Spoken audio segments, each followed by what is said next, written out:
Merci. Mbote na bino nyonso sika bozwami boza na Kinshasa, boza na Goma, boza un peu partout la République démocratique du Congo. Mercredi 9 juin 2021, République démocratique du Congo, héritage, ya famille Tshisekedi te, ya famille Kabila te, ya famille Katumbi te, ya famille Kengo te, ya famille Lumumba te, ya famille Kasavubu te, Joseph. Mboko ya ba Congolais nyonso de père et de mère, ya ba Congolais d'un seul côté. Ya bato yo bazata na la souche moko te na mboko kasi bazwa mboko le roi seconde patrie na bango mais mboko ezali pe mboko ya bato oyo bazwa nationalité te mais bamona ke Congo ekozala esika na bango ya activité commerciale esika na bango ya kovanda na kimia mboko ezali pe ya bango na 21e siècle est-ce que bongi na biso to continuer ko exclure bato mosusu na liste ya ba Congolais nzambe kaka nde akoyeba metoza na nano mingi pesa développement ya République démocratique du Congo éruption volcanique na Goma ba aide romiko ya gouvernement Kenya et le on a président bango Kenya ta peuple Kenya mobimba na isibino accenti sana pour na 4 cargo ou libiso bande ko baza soulager tant soit peu pour éviter de kai ke bande ko ba comment ko détourner na aide lisungi pona basinistre ndeko moko détourner ngo na yo détourner ngo na idée nini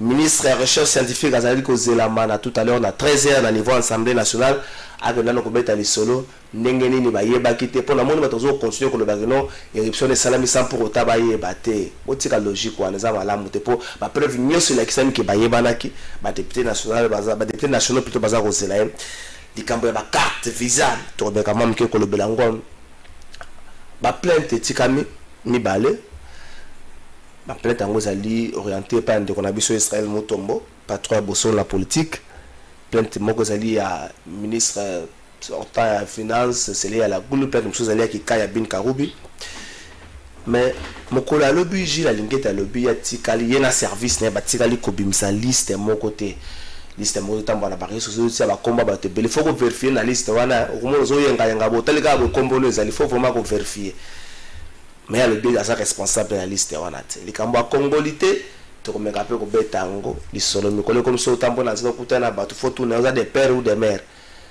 donc tous les Congolais à 100% tous des pères ou des mères donc les kambango salamwani nango troisième vague à Covid-19 les alliés gouverneur de la ville américaine comme martelé sur respect à la geste barrière tata mo conserver la Kinshasa merci non zo martelé ngo me banza ka pe yo moko tango kenda ko beta dame la fois passée nga na belle la ka zo beta dame côté à Chango on ataka cash nete yo na staff na mo mabula ataka cash nete distanciation boto sakate ce qu'on a bossa na moni premier ministre na équipe no so bakenda ki Goma na ba photo bakangi cash des ate distanciation zate yango covid ezo kipela ka peuple mususu tous ceux qui peuvent ba consulter na souki sa likambo wana ministre ya santé okoti sika na makambo omoni covid gestion na ngona Kinshasa pe République démocratique du Congo bomza catastrophe batu bazela katile ministre sortant était Longondo aya liboso ba député national aya ko pesa ba explication akenda te batu bazela la justice akenda te yo tango zokota koyaka katemba na moko sa batu ke troisième vague ezali non la gestion ezala ka bongo te yebisa biso non rapport nini okuti la table na deuxième vague soko yebisi biso tokotala ah ça va pour ça que no baka contamination comme makasi bat bazo ya mettre un peu moins doute en termes de gestion les campagnes yebisa biso pe likambo ya vaccin bobanda et suka wabe po ba personnel soignant à niveau clinique universitaire ba boya kozwa vaccin aussi longtemps ba tumoko boyo bango batanga ka bazu yango te bo suka na likambo wana wapi na suki sana yebisa bande ko la police oyo so batami na zana ba service de sécurité police ceux qui PCR ou Jana bureau de autres bandeko état de siège dans le nord Kivu na Ituri na Kinshasa te bandeko bazo la tracasserie le kebele bota na ba service nini bokotia na nzela chauffeur aza monguna ya policier te aza monguna ya bureau de te na la personne ndingisa bureau de okotaka maboko na voiture bato na la personne ndingisa bureau de okotaka na voiture bato botla ba contact état de siège dans le nord Kivu ba policier ba chauffeur pe boyo ko la pe ko funda ka bato wana bino so boyebi ke policier wana côté Pascal azaka motungisi na boke na ko funda ete na auditorat bozo zelani boyo ko la pe ko funda ka bata ko permettre ce que musala na bino ezonga malamu na ngambo na bino pe boto sa makambo boto sa code de la route boza na ba document esengeli po ete botambo ananzila botira pe makambo ya 500 fois fini 500 fois les hommes la bino ba problème je crois que ngana suki wana mwana moka Inter Omari cadre la PPRD moko ya ba communicateur ya libota wana bonio non malamu trésor pour ça tout na yo congolais de père ou bien congolais de mère kaka pamba ah makambo wana euti wapi temenga ezo figuré na constitution ya mboko ah bah na moni ndeko moi commis Noël tsena sali biso bio bi ko za congolais de père et de mère za moi le lendo moko peut-être yo tam so za problème ko za lendo wana za de mère te za de père te na oki ke non na yolo metti moko babundi na mutu mususu parce que biloko wana ekomo osala mbulu bazalaki ensemble ya otuna batar tout ça ye muninga mususu alobi non boye bisa ser na bino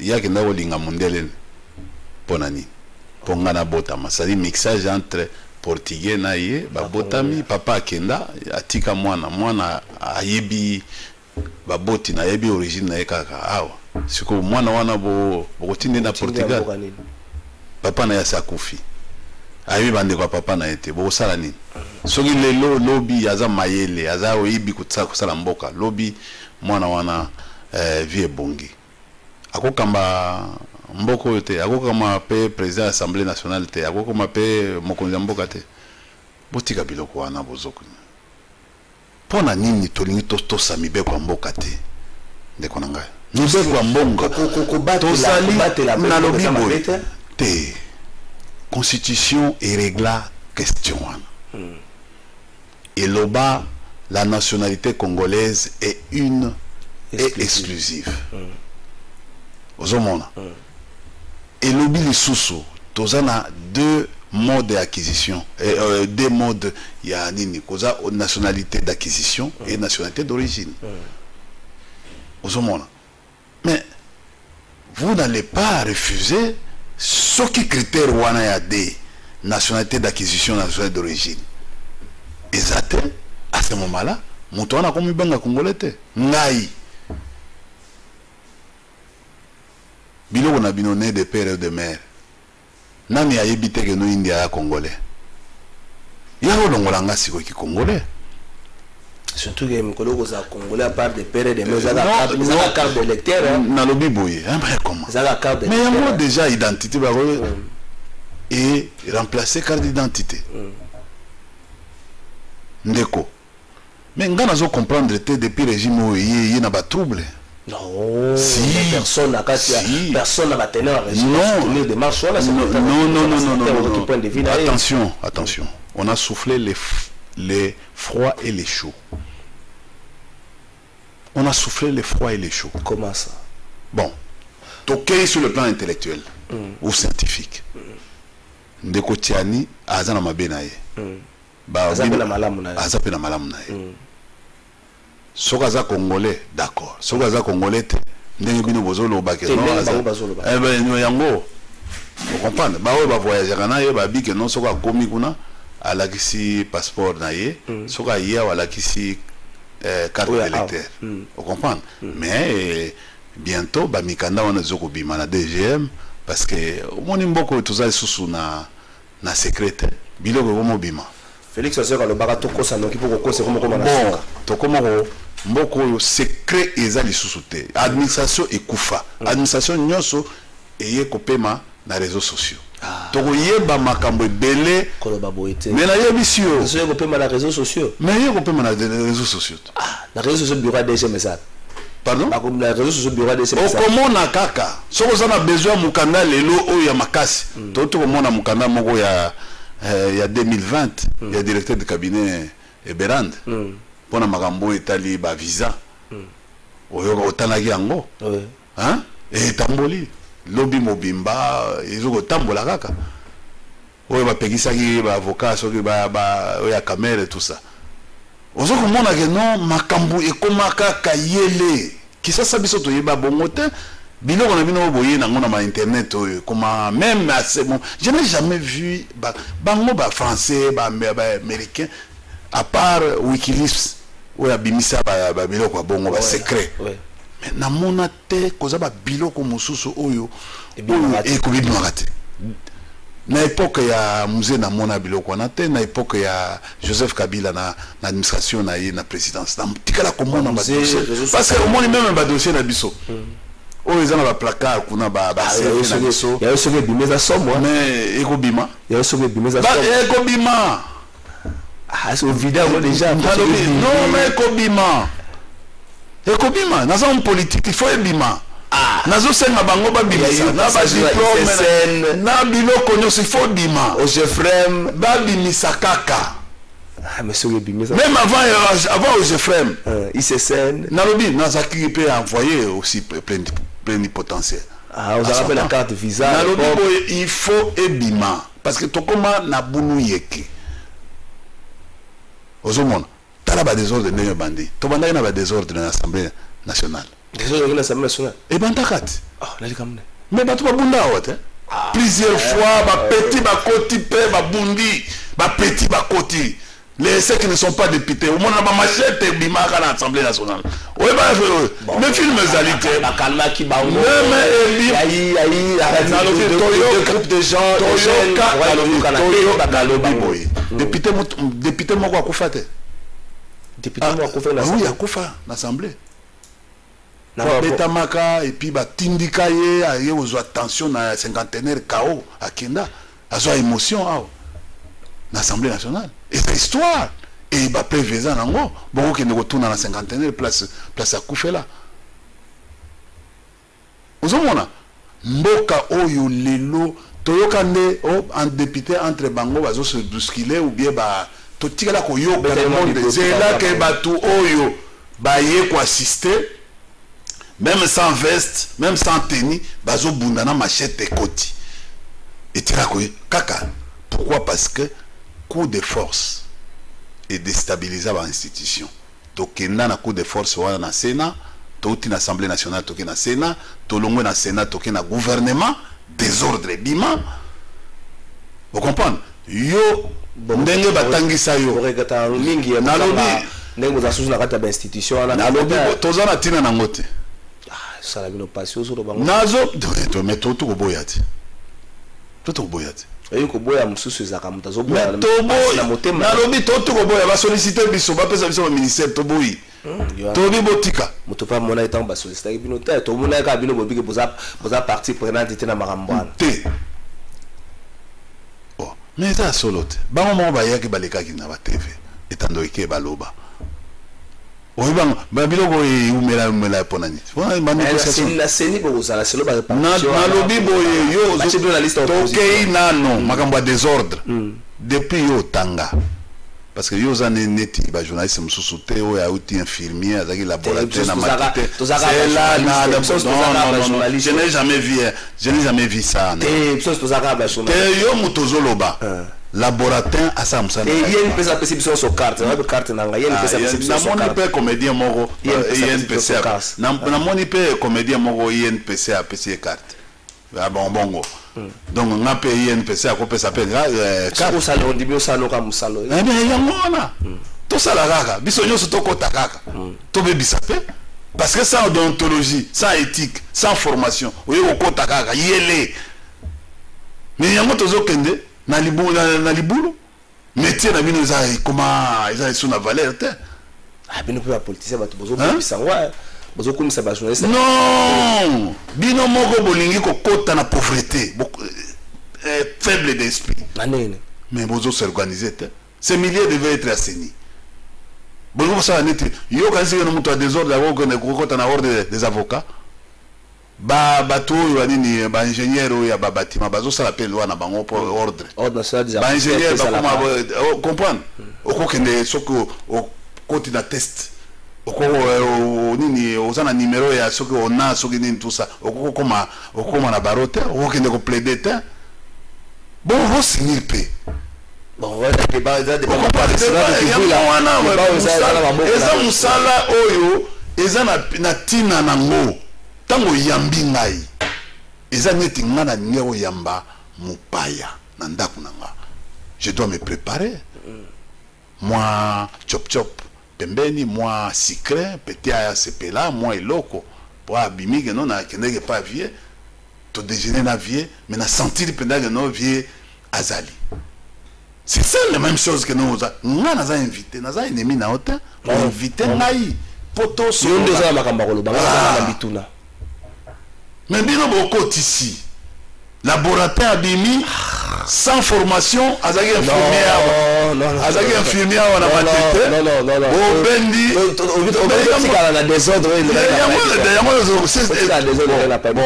désordre après c'était nakati eza neti ba petit mususu bazaka na parlement okomona na téléphone akoyamba yo kasi que non d'information oleka nzoka a mutu ya service ou aza mutu moko kaka o journaliste au PC là il y a na téléphone bon si vous tournez aux accrédité na chaîne nini au Congo web so le Congo web azate PDG Chavani record on va passer Congo va chanter banana biladi na pension mbote sika ozali. Merci pour Moussala Osali pendant plusieurs années ndeko biladi Osali vraiment to bandane na cheno tozonga na désordre tolongwe parce que yo ndenge tango tangaki batika ko yebisa te que non mandat eko katana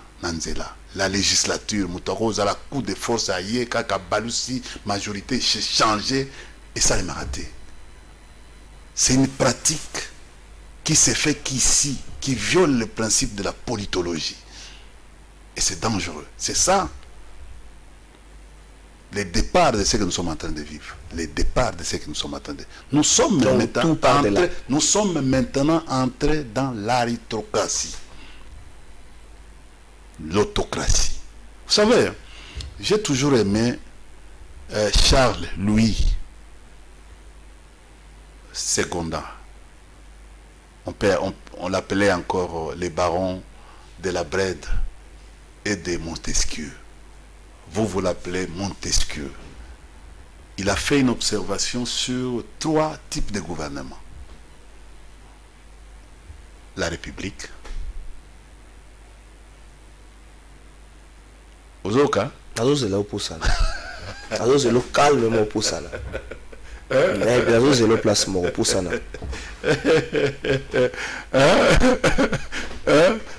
Et quand il a observé, j'évite de prononcer les deux types de gouvernement qui restent parce que c'est grave. Et en observant les 3 types de gouvernement, il est arrivé à une conclusion pour fonder ce qu'on appelle le principe de la séparation du pouvoir. Parce que na Congo, tu as 3 pouvoirs selon le régime Nabiso, selon le système politique Nabiso, selon forme de l'État Nabiso. Et logo ya yambo, tu as 4 institutions de la République. Le président de la République, le gouvernement, le Parlement et les cours et tribunaux. Et dans 4 institutions, nous avons 3 pouvoirs. Pouvoir exécutif, où on retrouve des institutions, donc le président de la République et le gouvernement. Et nous avons les pouvoirs législatifs et nous avons les pouvoirs judiciaires. Et tous ces 3 pouvoirs fonctionnent en séparation, mais d'une manière harmonieuse. C'est-à-dire, ils se connectent, mais chacun a ses limites. Toutes les 4 institutions de la République, il faut expliquer. C'est là. Institution Oeza Likolo ya Mibeko Ezate. C'est là. Même la constitution, même la constitution, le président de la République n'a pas un pouvoir exorbitant. Ce pouvoir est limité.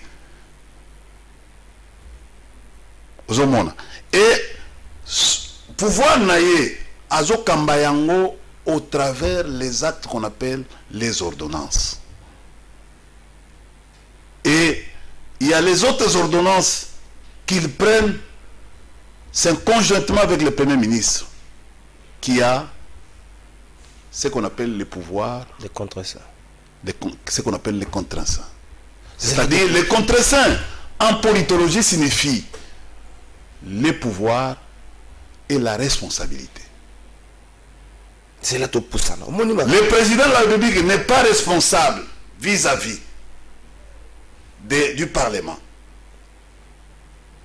Mais le gouvernement, donc le Premier ministre, est responsable et son gouvernement vis-à-vis du Parlement.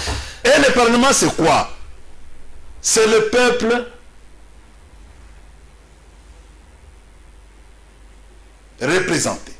C'est comme ça qu'on dit la chambre des représentants ailleurs. C'est là tout pour ça. Oh, c'est là la conclure. Nous allons conclure pour Toyokana. Tango mobulu e bandi, parce que toujours que nous avons des désordre pour les Congolais comprendre. Tango bouillé pour créer mobulu, régime où il y a sikaye pour créer mobulu. Mobulu wana eke leloti elongwe mobulu e bandi. Et que bandi na parlement. Donc e bandi na d'abord l'Assemblée nationale et qui na l'Assemblée nationale et qui na Sénat et l'ongwe na Sénat et qui na gouvernement et l'ongwe na gouvernement et qui na justice. Les lots, sur le plan pratique, nous avons 11 juges à la place de 9. Donc la République... Et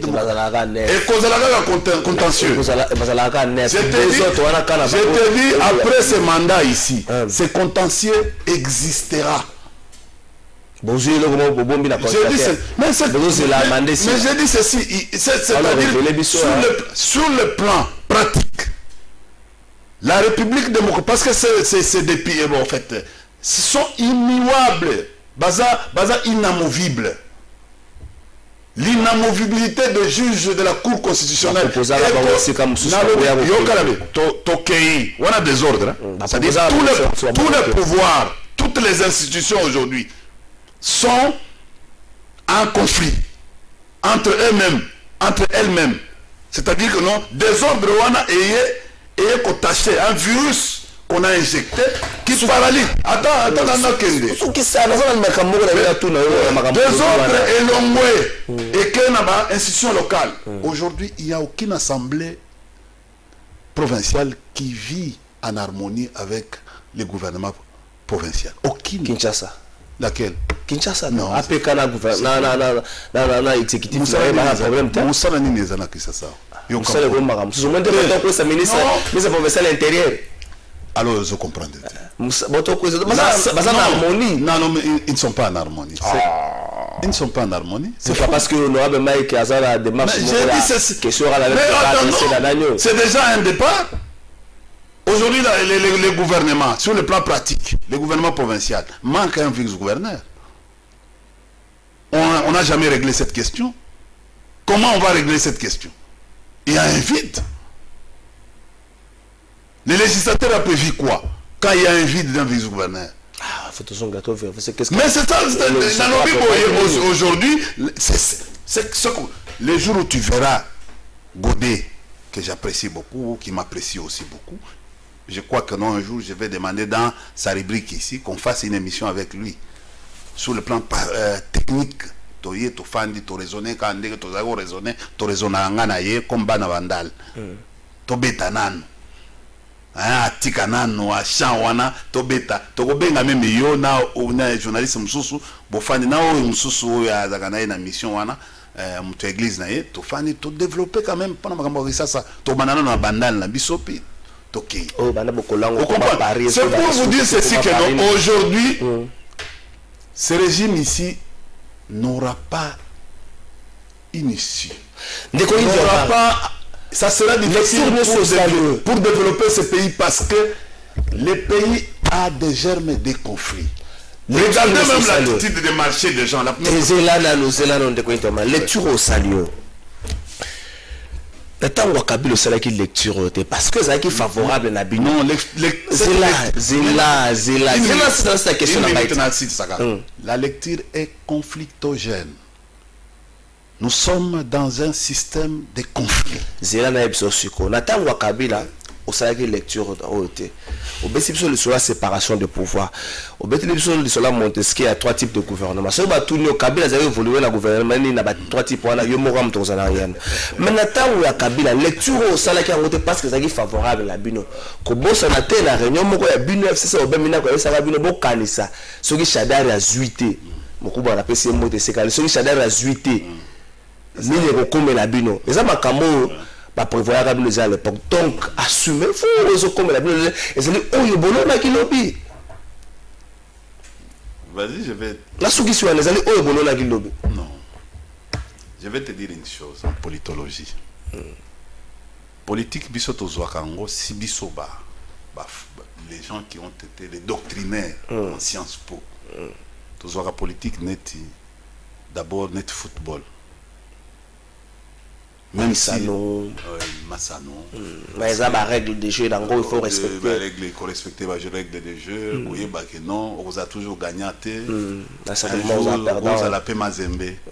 Moi, je Mazembe pour la Mikolo. Un jour, on a la Coupe d'Afrique. Un jour, on a la paix. Net Barcelone, pour la Mikolo. Vous comprenez? Vous comprenez? Un jour, vous avez Kylian Mbappé, vous avez avancé à Salaba, exploit Mikolo, et c'est ça la prochaine la vie à Moutoukoumaga. Politique de l'Obarali Soussou.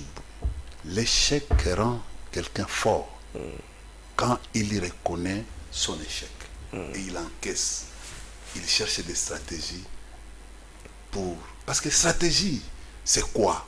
Ce sont les réponses qu'on donne à une problématique. Que non, au monde il faut la contourner. C'est comme dans l'armée. C'est comme ça que non, les vrais stratèges se retrouvent d'abord, c'est des généraux qu'on appelait dans les temps les stratégos. C'est-à-dire que non. Oui, que Bino na FCC na Kalabat, maintenant on banga stratégie na Bino, mais avec ça Félix c'est qui a salé Bino stratégie. La RDC on va banga Bino sur na Kalabat. Non, pendant que vous parlez la FCC ça doit réfléchir, ça na habité sur le on va pour ceux qui ont fait les analyses à hypothèses concurrentielles. C'est pas une stratégie, ça s'appelle cure de sac.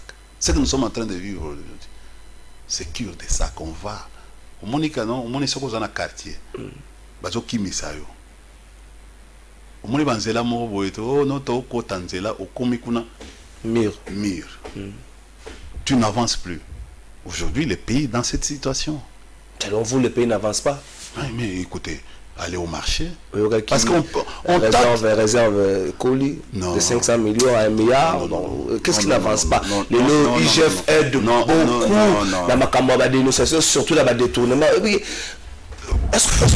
Est-ce que vous regrettez le lot de la révélation en termes de gestion, en termes de gestion, vous regrettez? Mais je suis en train de vous dire une chose. C'est par quelle magie que cette chose, ce que vous êtes en train de dire, quand vous prenez des dettes à la banque, au fond, il y a les appuis budgétaires qu'on vous les donne. Oui. Je te donne un cas. À notre époque, on était dans un processus des IPR, impôt sur les revenus. On prélève ces impôts-là, on a salaire. Même les mandataires au Bazar Futakala, c'est avec Matata que les choses. D'abord avec Muzito, et on a commencé petit à petit. Aujourd'hui, un magistrat qui touchait, qui avait peut-être le minimum de $1000. Bazo retiré 300 en fait ça a moins de $1000. Bazo retiré 200 ou 300 000 francs congolais. Il trouve dans sa judiciaire une chute aux hommes. Mais 150 ou $200. Bon on a mati et qui a un impôt. Vous comprenez? Tango qui a un impôt. Yo gangi. Mais le magistrat est en train de souffrir. Parce que la croissance, la carte visa. Parce que bon, appelle-moi. Les lots ba oyo ba futaki ba bazaki na ba crédit. bafuti-moi ndambo banyongo, entreprise minière, tout, bafuti-moi ndambo banyongo, appui mususu, il y a FMI et Bogangi. Je préfère que les ministres, Bino, c'est ça le travail des ministres, du ministre des Finances, c'est de faire un point de presse sur les exploits. Qu'elle doit faire, qu'on réfléchisse, une croissance inclusive doit être rétribuée. Banzela baby, c'est pour la même à l'époque de Mobutu. Nzela était là et personne ne s'occupe d'elle. Kishasa Nzela baby. Mais vous êtes en train de me parler de ça. Mais les paniers de ménagères, ils ont dégainé. Pourquoi on ne réussit même pas à diminuer les prix sur les denrées de nécessité, de première nécessité? Pourquoi on n'arrive pas? Nous sentons quoi dans les chefs? Yo, les lois sont comme difficiles, aux en a 3 bana. Bon, si ça il y a $10 ou bien 10 000, c'est difficile. On vous a accusé pendant plusieurs fois de bloquer les chefs. Mais ça fait combien de mois que nous ne sommes plus? Mais blocage, il paraît qu'ils ont continué. Nayoga Kinde Kokabuya Lobby, c'est Katumbi et Bemba qui bloquent maintenant. Ils vont se partager les bilans. Parce que Bissot se partager les bilans Yandi Kaka Yandi Vetin, to se partager les bilans na Bissot na Jean-Pierre Bemba, to se partager. Parce que tu parles de 18 ans. Mais on a fait Pompozo. Et on faisait ici à Matadi 3-4 semaines. D'ici Matadi 3-4 semaines. D'ici, on faisait 3 mois. Et pour atteindre Chikapa. Non. Mais reconnaissez aussi qu'il y a beaucoup. Cher ami, dans 2 ans, on a fait sortir un truc qui va poser un problème un jour sur le plan. Un truc? Oui, qu'on appelle vision programme 100 jours. Oui, bien. Ici, là, on oui, na limité, sous les bois. L'échangeur, place mythique, sous le bois, sous on a trouvé le secrétaire général de la présidence en train de faire un meeting pour un projet de l'État. Basali Yango. Ah, quand même.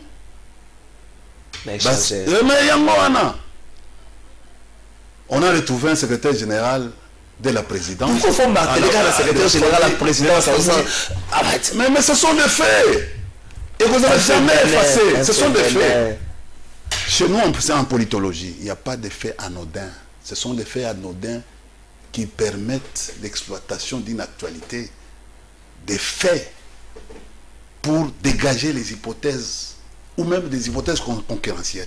Ici, je peux même vous amener aux analyses des connexions.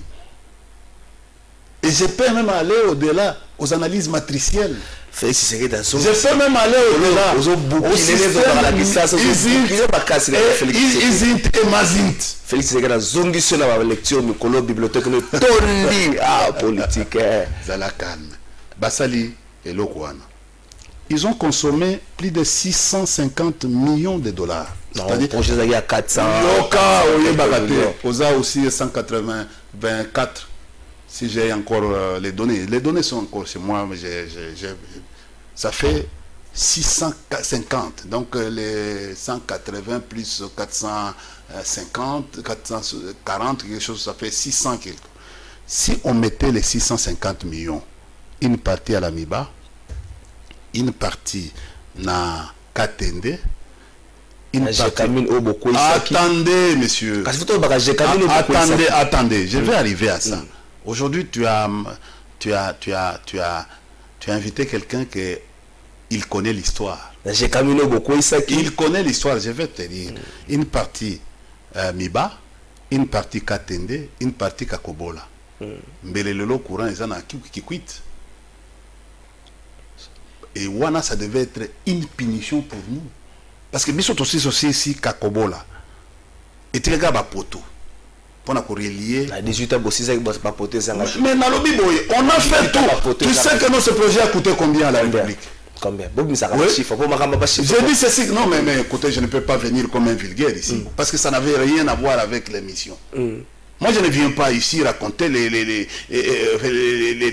sexes des anges. Je viens ici comme intellectuel, on réfléchit. Ok. Ce qui va comme tambon wana basali yango. Et ba relier ndambo wana etikali ba relier les routes secondaires à Kini na ba province.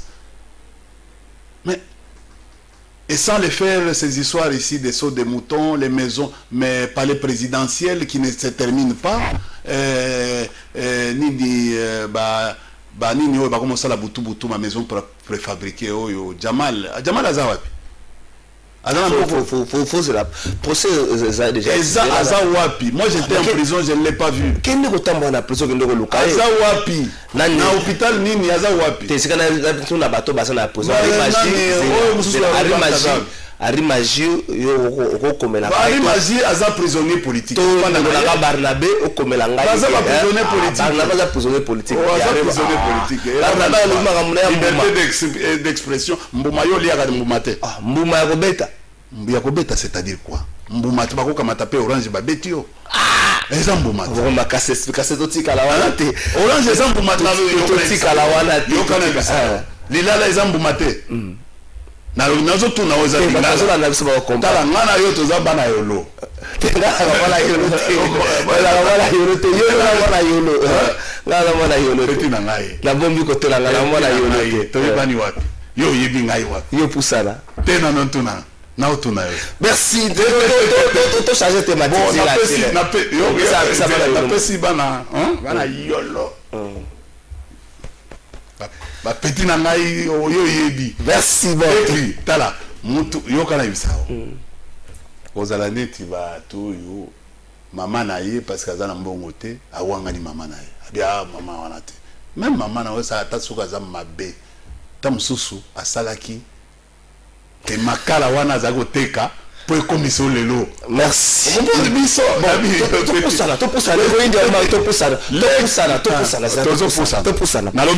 pourquoi on n'a pas pu faire que mbongo wana ba injecter yango na biloko oyo bako ekozala na rétribuer ekokomisa biso na croissance économique pour influer sur le produit intérieur brut. Je ne vais pas t'amener dans ce genre de choses, sinon la population va risquer de comprendre des bissotés. Donc, c'est que nous sommes en train de vivre avec ce régime ici qui n'a pas de boussole. Un régime qui vient, qui n'arrive, qui n'a pas de boussole. Mais tout le monde vous a joué. Parce que le président de la République a montré que trop c'est trop. Va changer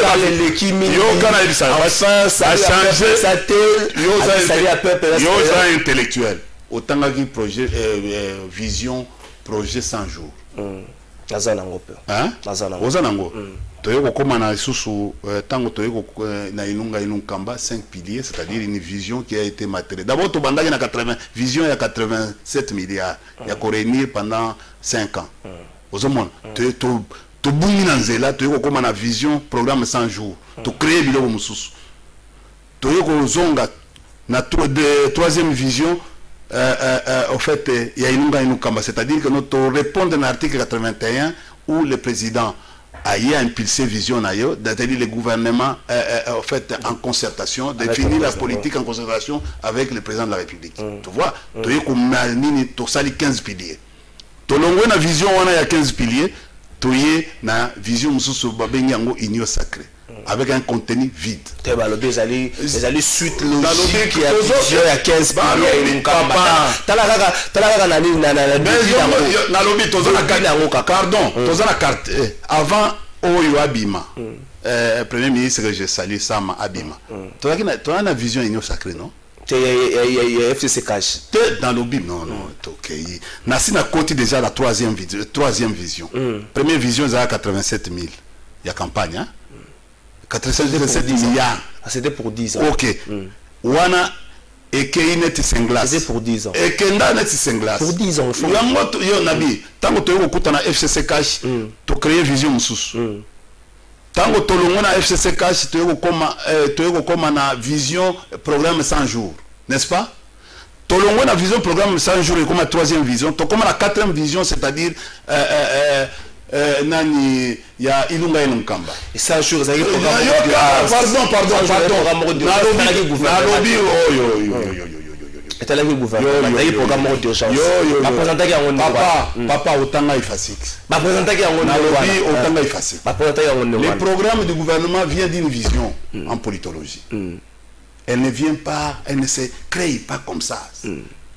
C'est ce qu'on appelle les manifestes qui créent une vision. Donc les promesses qui sont réunies du chef pendant les campagnes donnent sa vision. Et résumé ça, la Marie Liboso a parlé. Papa, tozali na science. Politique est bien pour ça, la kabumon a gagné est à péter. Non, c'est une science complexe. Attendez, pardon. On a quatrième vision. Il y a une vision, vision d'union sacrée. Il y a suite logique, il y a vision, il y a 15 piliers. Après, Tozongi Lisusu, il y a 15 piliers. Avec ça, Malukonde. Copier, c'est-à-dire copier-coller, il y a Ilunga Ilukamba. Direction nini bozo me mabiso na mboko bo expliquer biso lelo biso to à l'époque notre époque ça on a à l'époque na bino biso moi na même moka ko benga 5 chantiers esuka hein esuka et créer biloko ebele lokani hein ba tête à locomotive bo chaka ba couleur bozo la kisabiso ba photo ya on a ba locomotive ante ba tête ça SNCC kufa mais na lobi yakiti on attend bon je camine biso to kutaki je camine zo salate mo bunda je camine zo na beaucoup to ba jiba je camine on a ba jiba ba longola ba ko ba kombe se ba komba na lobi bo etango to ye na afdel to kuta je camine zo salate mais mi to ka je camine tal mo na afdel za la yo kana ibisa yo lelo je camine zaki déjà c'est kabwami ba société c'est me créer ba carême bien déjà distribué par le maréchal Mobutu avec Umba Kamitala et la succession. Biso toye ko pelisa je kamine. Atami tuka je kamine. Biso non mais c'est en 87 que pour la première fois et 97 97 que pour la première fois fumer je kamine les aki allumé. Et c'est dans l'histoire, il faut vérifier l'histoire. Réallume-toi allumé. Toko bilisa yango na réallume-toi allumé. Réallume-toi allumé. Réallumer. Parce que allumé. C'est ça que la régie, to que les camarades ya ba carte visa to que la total élément peuple a repris sa biso ya total élément ba déposer ma plainte. Ndeko Soleil à la boule a déposé plainte, Ndeko Kika Bin Karoubi a déposé plainte. Et là, on est autour ça. On a évité de courir, on a sorti la carte visa pour alimenter le trésor public. On a évité pour azaï pour monnaie pour moi libanda. Mingi ma monnaie libanda. Zongi pour ma costume. Zokande. Moi on va contrôler les Congolais PC. Tant que ça on a gardé azaki au DG ICSN. Tant que azaki DG au Jeffrem. Azaki au sein la bureau on a trouvé bandai. Toké na régime on te ressent. Vous avez tous suivi les déclarations faites par Monsieur Israël Mutombo, disant que moi, Barnabé Kikaya Bin Karoubi, je détiens par devers moi une carte de crédit Visa qui est liée au trésor public. Ces déclarations sont de nature à entamer ma réputation d'homme politique et elles ont été faites de manière violente au point de provoquer un assassinat politique, n'est-ce pas, de ma personne. Alors, je suis venu ici, en justice, accompagné de mes avocats conseils, pour que M. Israël Mutombo vienne présenter les preuves de ce qu'il avance. D'ores et déjà, je peux vous dire que toutes ces déclarations sont fausses et archi-fausses. Je n'ai jamais utilisé une carte de crédit liée au trésor public en dehors des fonctions que j'ai occupées pour servir le pays. Voilà, je ne peux pas en dire davantage parce que nous venons d'ouvrir un dossier ici. Nous attendons de répondre devant le juge. Mon client, M. Sélé Alagouli, a estimé que les propos qui ont été avancés par le journaliste Israël Mutombo, dit Sango, sont de nature diffamatoire et c'est uniquement pour ce motif qu'il est venu déposer une plainte pour que la justice puisse étudier minutieusement ces déclarations. L'avocat est en fait celui qui représente les intérêts des clients. Quand le client estime que ces propos sont diffamatoires, vous l'avez suivi, ces propos sont dans tous vos téléphones comme quoi, Pomba Moko Boye, Bazozo Kambongo à l'État, ils ont des cartes Visa qui sont en réalité connectées au trésor public. Ça, c'est des propos qui ont un contenu et qui doivent avoir absolument un contenu dans l'entendement de l'opinion et de la justice.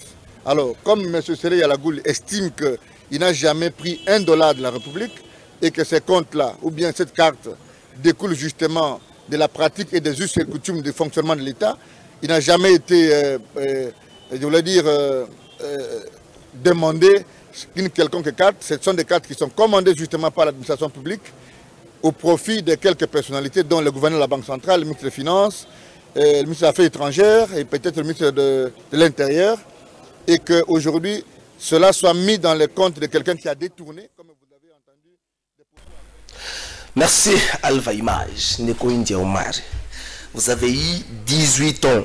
Surtout si moi mouké attends quoi mzé même moussa zakina mzé Laurent Désiré Kabila na lolenge na yemoko boya gestion donc moi et tout le makamba mzé Laurent Désiré Kabila te surtout si tu 18 ans na bino bat ba reprocher à Joseph Kabila loko moko les Congolais dans son ensemble reprocher à Joseph Kabila loko moko manque de sanction. Joseph Kabila n'est sanctionné pas. Bon, voilà, ton moko. Au directeur de cabinet, 34 millions, makambo ya snell. Oh, boye, ou démissionné le papier, la feuille à papier à cahier. Oh, boye.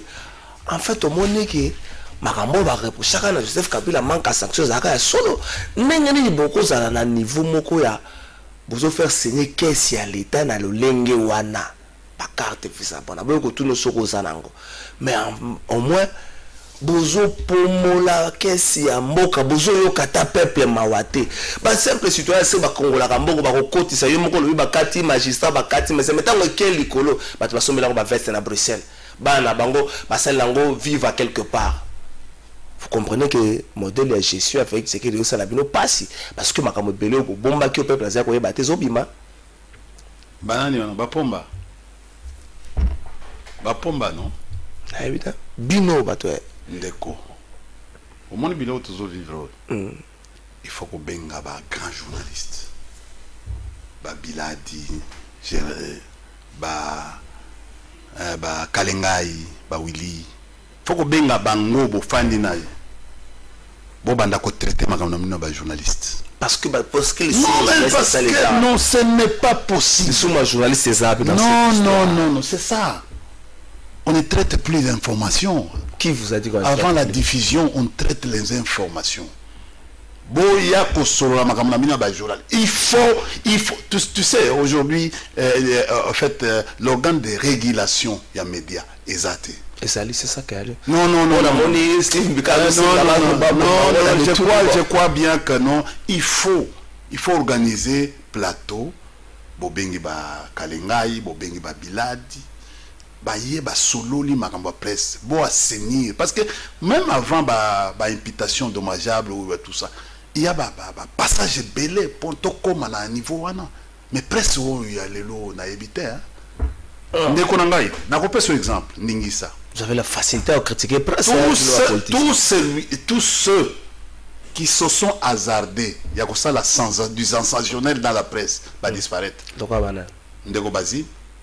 Comment la politique, c'est normal. Mais non, la politique. Ça, c'est un métier. Les journalistes. Comment la politique, il a opté pour la politique. On a vu Bavien Abiso Bakikaya. Au moins, on a toujours un tweet. Il a toujours des réflexes d'un journaliste. Tout le monde a Bavien Abiso Bagodora Kassongo. Il a toujours des réflexes. Nakotangra Bate Belé. Baza toujours dans les réflexes. Tilelo. Inagosi, Aza député. Alors toujours dans le réflexe. Quand tu regardes, quand tu lis, non,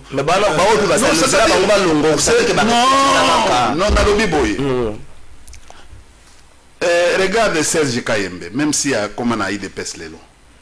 Moi dis en vita. Masananga que je salue. Azana Kabunda, mais il a toujours des réflexes, Azaki député. Mais Azak combattant a eu des pèses lelo. Mais Azak toujours dans le réflexe. Tu vois la façon dont il traite les informations là-bas. Et c'est ça là. Comment la différence? Comment on a vague ou on a zoké? Nengo pe na politique so tele ba papa le oke mwa le ba nenge ba za ko ta ko ta le zo mo no ma mezo kende na ko Congo national ça tele pe la politique au monde mais yo zo so ko la politique ke ba kakoko ba kidu Santos est-ce que ce pays surtout beaucoup na niveau wana oyoki onyemba oyoki kikaya ba plainte zo ya kaka na ba citation directe na éviter ce qui les wana kobika non problème ça ko bika na note problème ça li ya makambo au sala bon yoka ba pratique o ya ba debile vous avez ça parce que yoka IGF a lui la pratique mo illégale. IGF n'est pas une bonne source. Comment ça? Non, d'abord IGF tu sais vous journalistes vous dites trop d'informations tue l'information. Ce n'est pas ça. Non, trop de communication tue trop de communication tue la communication. L'IGF fait trop de communication. Et aujourd'hui, il est en train de se salir. Comment ça IGF va se salir à l'Icameroun? Mais tu connais dans le bas. Je vais te dire, carte bancaire, ils ont une innovation, il y a Bissoté. Il y a République démocratique. Dans le temps, il y a Bapio Kamabutu. Moi, j'ai côtoyé Vienanga Boboko pour avoir des explications sur comment il a construit le ministère des Affaires étrangères. Mais il s'est promené avec des mallettes ou des malles d'argent. D'ailleurs, à l'époque, à Mobutu, tout d'abord, ma mallette. Si on a un diplomate, tu as dit non, moi, il monte tes alliés. Moi, là, les alliés. Vous comprenez? Mobutu, pour aller dans des missions ici, si tu fais ça, vous comprenez? Les alliés na banque centrale. Kala, ma terrorisme, les alliés. C'est comme ça que non, les gens étaient permis de voyager avec beaucoup d'argent, de mal, de tout ça. Bah, c'est limité. Les autres, comme on a blanchissement, il y a un bon pour le terrorisme. Il y a une carte visa et cocota. Et ça, juste écouter, mais ça, c'est dans la pratique. C'est dans les. C'est au retour de mon ça y a des finances publiques à quand j'entends un homme comme IGF, Bissona et tout ça, là, n'est pas un vieux Marco. Camarade Nangaï. Marco Bangoulit. Ok. Ministre de la Finance. La Finance à l'époque. Quand je vois IGF qui se déploie dans les chaînes de télévision pour s'aborder, pour chercher à humilier les gens, pour chercher à jeter l'opprobre sur les personnalités, je me dis, ah, pourquoi a commis Boye? IGF, Azam Moutoumetiyo. IGF a conseillé à Sami Badibanga. IGF a directeur de cabinet adjoint et pas à Bandoubola, qui a encore un dossier. Mais il faut aller. IGF Azali OPJ en compétence générale. Les notes de OPJ ne peuvent pas être dans la rue, comme on est en train de voir aujourd'hui. IGF, c'est un inspecteur des finances. Il a une dontologie. Ndeko sala iloko wana ekoma mabe akoma neti ko sala musala ya politique politicienne politique ezaka elengi mais ezaka mabe na suka yango nazo yekisa camarade na ngai nazo kopesa au conseil ya Zul oyebi ndeko na biso mai ndombeti kotaka na wanga tawa au vivre peti awanga taka au vivre ke otalare. So, ok, beaucoup d'en soir. Voilà, on ça va révélation. Non, la révélation, c'est-à-dire, Azam Moutouna Bisso, camarade Nabisso, Ndeko Nabisso, mais il faut tout aider. Même maintenant, ils font inspecteur, ils regretter comportement wana. Mais, Nalobi, on critique. Quand j'étais à l'OGFM, vous pensez que mes collaborateurs ne me critiquaient pas? Il faut accepter les critiques. Vous savez que non, c'est tout le monde qui est aimé à l'unanimité. Le problème est l'utilisation.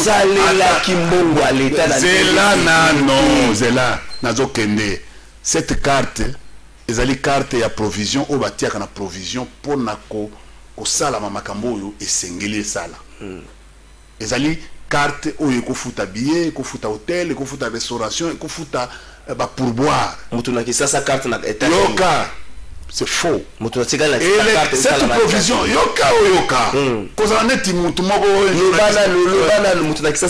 Oui. il y a bateau bazali permis bazwa carte les critères. Il faut à la ministre des Affaires étrangères. Neti maman Nzenza Zeraki, neti vient nanga lutundola negazali.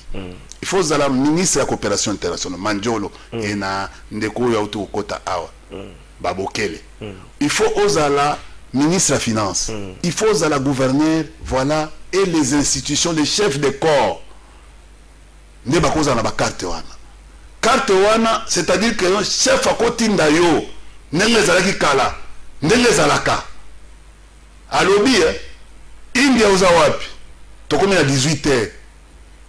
On comprend? Oh non, naza na komi les gens ndako. Alors piquer directement à l'aéroport. Yo bandi aéroport, parce que nazo kangelo valise. Au komi à l'aéroport, au fouti, au sombi billet sur place. Au somba billet sur place, pas na carte wana. Ba sombi le billet. Carte wana que vous allez utiliser qu'à l'extérieur pour des besoins. C'est-à-dire que carte wana est remplacée par frais de mission et bimagana boutou na ba 1h du matin à la banque centrale. Yango ba tiens le temps au commis na étranger. Nde Roy Bank a constaté que non, aux alliés na mission officielle. La banque a activé carte. Ce qu'on signe mission ba désactiver carte yango. Tu ne peux pas utiliser ce que na distributeur. Cette carte ne fonctionne pas. Pourquoi? Il y a carte, le lingue a carte. Et parce que le va interdire qu'aucun étranger n'a 10 000, plus de 10 000 $. Imaginons, à l'étranger, il y a même des hôtels de 3 000 à 4 000 $ par jour. Parce que il y a des suites. Tu veux recevoir un directeur général à la Banque mondiale. Il faut les recevoir dans une suite, dans un endroit embelli. Mais au Kenya, tu vas hôtel, parce que je me rappelle, au début de la francophonie, nous avons utilisé un certain nombre de gens ici pour que nous ayons gagné la francophonie et en RDC. Parce que nous avons une relation, de bonnes relations avec Hollande. Mais on a pu amener. Dis-moi, lui qui dit, M. Alinguetti, qui est en train de dire ici, d'affirmer que ce n'est pas de la pratique des finances publiques, FCR et en République ligne, fonds secrets. Oui, bah pesa comme Konzamboka, bah pesa comme bah service, bah pesa non, bah chef institution. Donc, et où t'as na le lengeni. Oh, ok, na réception, au comment on a mon congé à l'audio droit de transport. Yo ko signer parce que bah pesa le transport. Exactement, non, ça la décharge parce que bah pesa le transport, mon congé à la et où t'as gawat. Biso, bah mandataire public. Les chefs des entreprises. Tout ça, la sorte que voyage, outre les missions, on te donne les frais de représentation. Tout na linguette, na 5 débats à on a linguette. Et c'est le trouver dans la rubrique il y a finance publique. Les frais de représentation. Même à la Banque mondiale, on les donne. Ndeko, quand il y a même administration dans les réseaux sociaux. Mais ça, la bino passe. Oyebi les lots, ceux qui ont des cartes, qui utilisent les cartes, oyebi nombre na bango. Oui, il y a régime. Je la linguette azali angwana bosa ko sela ngo batebe yo na bato tangela ba ngole mais malobi bosa ke bele mais atanga yango parce que problème na biso na ndeko ezate que non pour détenir carte bancaire, carte visa, c'est-à-dire utilisation en dehors il y a fonction. C'est-à-dire que non les lots ezali ndeko kikaya abandi côté ou bien de cotel ou de cotel, c'est comme Batangi Shadari. Shadari n'a jamais utilisé, n'a jamais même mis la carte. Ndeko Oben qui chef d'institution. Tant que ici là, azwa kutuna na sanction avant remise de reprise. Avoir Jacques Moukoloni pour utiliser carte one. Ndeko Shadari we bazotangaye. Parce que ndeko wana oyo Eliezer nani excusez c'est pas Eliezer honorable merci beaucoup pour ndeko au fait ancien au fait infirmier alobi boye non